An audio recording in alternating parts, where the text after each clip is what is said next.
नमस्कार दोस्तों।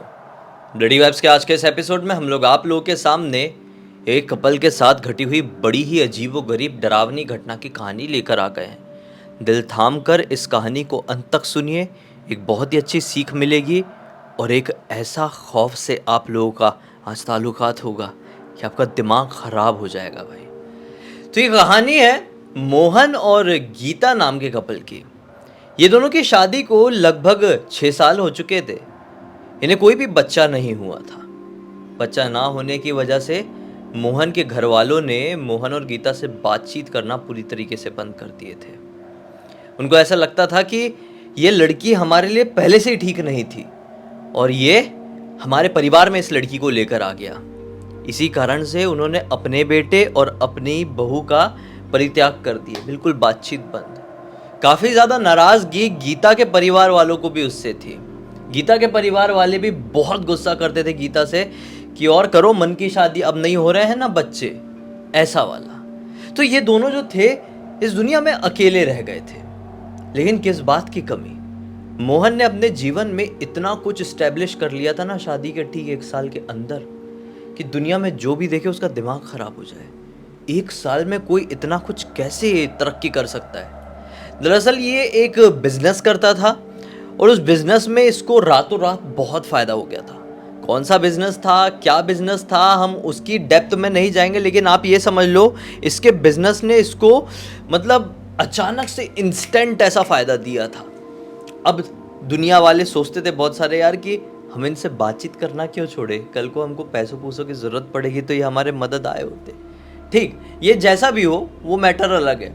अब क्या होता है, एक दिन की बात है, मोहन गीता से क्या कहता है कि गीता, ये लोग ना गाजियाबाद में रहते थे। मोहन गीता से कहता है कि गीता यार, हमको ना कुछ समय के लिए हिमाचल प्रदेश जाना पड़ेगा। गीता बोलती है ऐसा क्यों? मोहन बोलता है कि जो मेरा बिजनेस है उससे रिलेटेड वर्क है, हमें लगभग आने वाले 1.5-2 महीने तक वहाँ रहना पड़ेगा। लगभग 2 महीने तो तुम मान ही लो।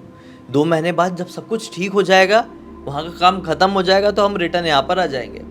और अगर चलता रहा तो हमें और रुकना पड़ेगा। तो गीता क्या मना करे? गीता ने बोली कि ठीक है चलो रुक जाएंगे, क्या तकलीफ है, मना करना कुछ वाजिब बनता ही नहीं है। तो ये लोग शिमला के पास के एक छोटे से गांव की तरफ पहुंचे। ये गांव बहुत छोटा, टिपिकल पहाड़ी वाला वाइब, और यहाँ पर बहुत ज़्यादा स्नोफॉल होती, बहुत ही ज़्यादा। मतलब जैसे हॉलीवुड की फिल्म्स होती है ना, कि आपने कई हॉरर फिल्म्स में देखे होंगे, कुछ ऐसी जगहें होती है जहाँ पे सिर्फ स्नोफॉल हो रहा है और पूरे गांव में गिनती के 12-15 घर हैं और लोग अपने जीवन काट रहे हैं।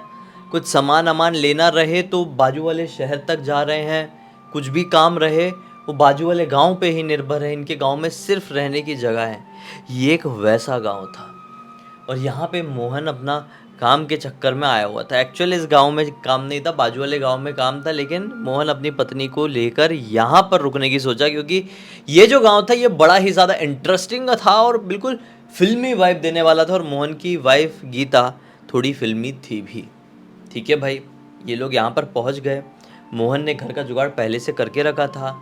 बढ़िया सा छोटा सा अपना 1 BHK का घर था, प्रॉपर रिजॉर्ट जैसे वुडन टाइप के होते हैं उस टाइप का घर था। देखने में तो ऐसा लगे कि भाई यहाँ पे तो कोई पैसे दे के अपनी रात बिताना चाहे, लेकिन इन लोग 2-3 महीने के लिए रहने आए थे। मतलब बहुत ही बढ़िया घर था।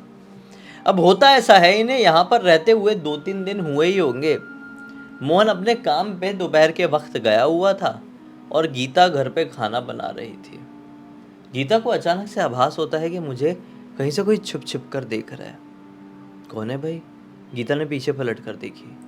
क्या पाई कि वो किचन में काम कर रही थी। किचन में उसके पीछे की तरफ खिड़की थी और खिड़की में से झाँक झाँक के कोई लड़का इसको देख रहा है बाहर से। ये कम उम्र का लड़का है, बच्चा सा कह सकते हैं, एकदम बच्चा भी नहीं, लेकिन 16-17 साल का लड़का है, छिप छिप के देख रहा है। तो गीता ने बोली, कौन हो तुम? तो ना लड़का भाग गया। भागा क्यों? ऐसा क्यों देख रहा था, गीता को समझ में नहीं आया। गीता ने इग्नोर करी। शाम को पति आए, सारी बात भूल गई, दिन में क्या हुआ था क्या नहीं, कौन लड़का आया था। फिर अगला दिन निकला, अगले दिन फिर से पति काम पे गए और फिर से वो लड़का उसी टाइम छिप छिप कर गीता को देख रहा है। आज गीता ने कुछ बोली नहीं, डायरेक्ट नोटिस कर लिया, अच्छा मेरे को देख रहा है। किचन से बाहर निकली और डायरेक्ट बाहर पहुंच गई, उसके सामने जाके खड़े हो गई। क्यों? कौन हो तुम, और मुझे इस तरह से घूर घूर कर क्यों देख रहे हो? लड़का इससे कुछ नहीं कहता है, सिर्फ इतना कहता है कि मुझे थोड़ी भूख लगी है, कुछ खाने को दोगी आप? तो ये बोलती है ठीक है, देती हूँ, बनाई हुई हूँ रोटियाँ, खाएगा? बोलता है हाँ सब खा लूँगा, दे दो। तो वो रोटियाँ ला के देती है और गप गप गप गप करके 4 रोटियाँ तो ऐसे खा जाता है जैसे कि 4 निवाले खाया हो। मतलब गीता देख के परेशान कि ये लड़का कितने दिनों से भूखा है यार। उसे बोल देती है कि देख बेटा, ऐसी कभी भूख लगे वापस से तो आ जाना घर पे, दे दिया करूँगी खाना। और तेरा घर कहाँ पर है? लड़का कुछ बोलता नहीं, उसे देखा ऐसा करता है और भाग जाता है। गीता सोचती है बड़ा वियर्ड है। खैर, इस दोपहर के बाद से वो लड़का हर दोपहर गीता के घर पर आता, खाना खाकर चला जाता। ठीक है, सब कुछ नॉर्मल रहा। अब एक दिन आया संडे का दिन। ठीक है, अभी तक क्या लगा, अभी कुछ डर नहीं लगा ना, अभी जानोगे। अब संडे का दिन आया। संडे के दिन दोपहर के टाइम में अच्छी खासी ठंड पड़ी हुई थी और गीता का पति दोनों अपना अंदर में ना बोनफायर जैसा लगा दिए थे। आपने फिल्मों में भी देखे होंगे, ऐसा होता है जिस जगहों पर बहुत ज़्यादा ठंड पड़ती है ना, वहाँ पे अंदर ही आग जलाने का होता है, चिमनी जैसा होता है। तो वहाँ पे ये लोग बढ़िया अपने हाथ ताप रहे हैं और हाथ तापते तापते गीता ने अपने पति को पूरी बात बताई कि ऐसा ऐसा एक लड़का है, घर के अंदर कभी नहीं आता है, सिर्फ किचन की खिड़की से झाँकता है, और मैं पूछती हूँ कौन हो तुम, क्या हो, तो खाना खाते हैं और अपने बारे में कुछ नहीं बताता है और भाग जाता है। मोहन बोलता है कि अरे होगा, देखो ऐसा कोई पागल वागल भी, ऐसे सबके चक्कर में मत पड़ो, कल से आए तो उससे ज़्यादा भाव मत देना, भगा देना, एक दिन खाना मत देना, कल से नहीं आएगा। ये सोचती है कि नहीं यार, वो लड़के के अंदर ऐसी कुछ गड़बड़ तो लगी नहीं, चलो कोई बात नहीं। अब आज के दिन तो वो आ नहीं पाया था वो लड़का, संडे का दिन था, संडे के दिन वो लड़का नहीं आ पाया था। रात का वक्त आ जाता है, खाना वाना तैयार था और खाना बनाते टाइम गीता ने सोची भी कि 2 रोटी निकाल कर और रख देती हूँ, हो सकता है रात में आ जाए, आज दिन में नहीं आया तो। ठीक है, उसने 2 रोटी निकाल कर रख दी और बाहर थी कड़ाके वाली ठंड, हद से ज़्यादा ठंड। ऐसी ठंड कि कोई इंसान बाहर निकले ना तो कुकुड़ के मर जाए ठंड के मारे। लेकिन अंदर टेम्परेचर मेंटेन रखते हैं लोग, कैसे भी करके हीटर लगा देंगे या चिमनी लगा देंगे, ऐसे करके टेम्परेचर मेंटेन था। ठीक है, रात के लगभग 9:30 बज रहे थे। ये दोनों फिर से बॉनफायर के सामने बैठे हुए हैं, खाना जस्ट कंप्लीट हुआ है और थोड़ी थोड़ी ऐसी ऐसी गप्पे शप्पे वाली बात कर रहे हैं कि अचानक से इनके घर का दरवाज़ा कोई खटखटाता है, ठक ठक ठक ठक ठक। ये दोनों बड़े हैरान कि बाहर तो यार ऐसी रूह को कपा देने वाली ठंड है कि आत्मा तक को ठंडी लग जाए। ऐसा कौन आ गया हमारे घर पर जो नॉक कर रहा है? और ये बड़ा असामान्य है ऐसे, हाँ, किसी के भी घर पे आ जाना ऐसे रात बेरात इतनी ठंड के टाइम में ऐसी जगहों में। तो ये लोग बड़े हैरान हुए और तुरंत ही गीता उठ के बाहर दरवाज़ा खोल के देखी तो गीता को कोई दिखाई नहीं दिया। गीता ने सोची कि पक्का हवा चल रही है ना, इतनी तेज़ आंधी चल रही है, बर्फीली आंधी, उसकी वजह से ठगड़क हुआ होगा, छोड़ बंद कर देती हूँ। दरवाज़ा बंद करके वापस से जैसी जाके अपनी जगह पे बैठी है बॉनफायर वाली जगह पे कि फिर से ढक ढक ढक ढक ढक ढक ऐसा सुनाई देता है। अब मोहन बोलता है कि रुको मैं जाके देखता हूँ। मोहन अपनी जगह से उठा, मेन दरवाजे को जैसे ही खोला तो क्या पाया कि दरवाजे के बाहर एक लड़का खड़ा हुआ है जो कि सिर्फ लंगोट जैसा कुछ पहना हुआ है, ऊपर कोई कपड़े नहीं, नीचे कोई कपड़े नहीं, सिर्फ और सिर्फ लंगोट। मोहन को बड़ा अजीब लगा कि ऐसा कैसे हो सकता है, ये कौन है? बोले कौन हो तुम? तो लड़का फिर से मोहन से भी कहता है मुझे भूख लगी है, कुछ खाने को दे सकते हो क्या? तो ये आवाज़ गीता पहचान लेती है क्योंकि वो लड़का रोज़ गीता के पास आता था। गीता पीछे से बोलती है अरे रुको रुको मैं आ रही हूँ। गीता भी अपने पति मोहन के पास जाती है, लड़के को देखती है, बोलती है मैंने आपको बताई थी ना जिसके बारे में, वो यही है। एक काम करो बेटा, तुम अंदर आ जाओ, बाहर बहुत ज़्यादा ठंड है, अंदर ठंडी हवा भी आ रही है, बाहर मत खड़े रहो, आ जाओ अंदर आ जाओ। ऐसा बोल के ना लड़का सुनता है, स्माइल करता है और बोलता है सच में अंदर आ जाओ? लड़की बोलती है हाँ आ जाओ। वो लड़का अंदर आ जाता है। साइड में एक कुर्सी लगी हुई थी, बोलती कुर्सी में बैठ जाओ, मैं लेके आ रही हूँ तुम्हारे लिए कुछ खाने का स्वादिष्ट। लड़का बैठते हुए बोलता है आज मेरा वो खाने का मन नहीं है जो तुम हमेशा देती हो, आज कुछ मांस जैसा खाने का मन है? मांस, किसी का मांस खाने को मिलेगा?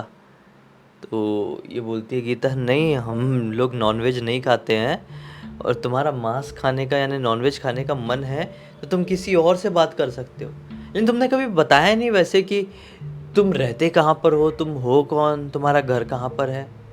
हाँ, मैंने आपको नहीं बताया क्योंकि कभी मौका नहीं मिला। आप वादा करो अगर मांस दोगी तो मैं आपको सच सब कुछ बता दूंगा। इतने में ट्रिंग ट्रिंग ट्रिंग ट्रिंग ट्रिंग, गीता का अंदर फ़ोन था वो बजता है। बोलती रुको मैं फ़ोन देख के आती हूँ, आप बैठो। गीता अंदर जाती है। अंदर गीता को गीता के एक पड़ोसी का फ़ोन आया हुआ था।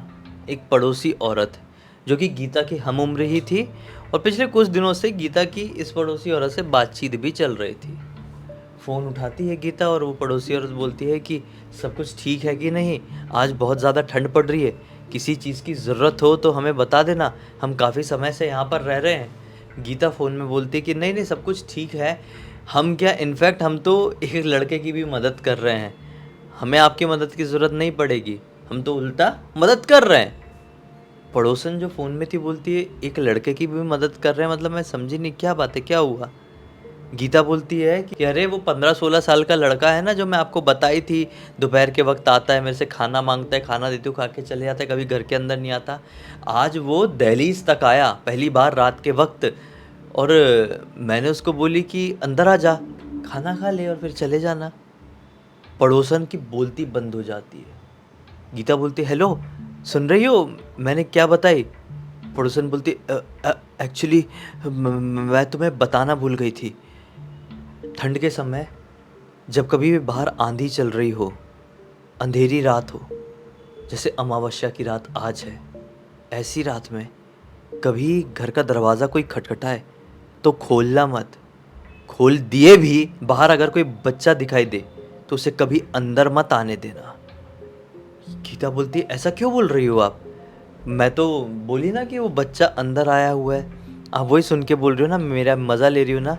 पड़ोसन बोलती है नहीं कोई मज़े नहीं ले रही हूँ, बात में पूरी सच्चाई है, बहुत लंबी बात है, तुम जल्दी से जाओ बाहर और उस बच्चे को अपने घर से धक्के देकर बाहर भगा दो और दरवाज़ा लॉक कर दो, दरवाजे खिड़की कुछ भी खुले नहीं रहना चाहिए।